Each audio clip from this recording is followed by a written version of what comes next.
आता इथे तेल उकळायला घेतलेलं आहे।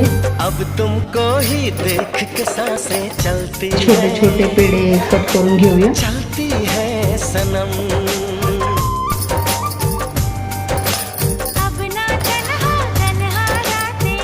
आता हे गोल असं लाटून घ्यायचं।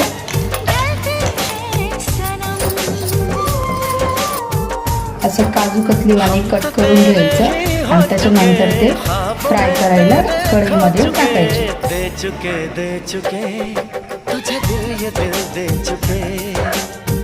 आपण असे काजू कतली शेपचे तुकडे करून घेतलेले आहे। आता हे आपण तेलामध्ये फ्राय करायला सोडूया।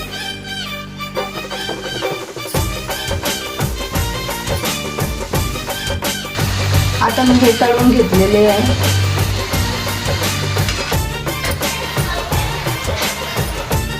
तुम्ही बघू शकता कसे कुरकुरीत झालेले आहे।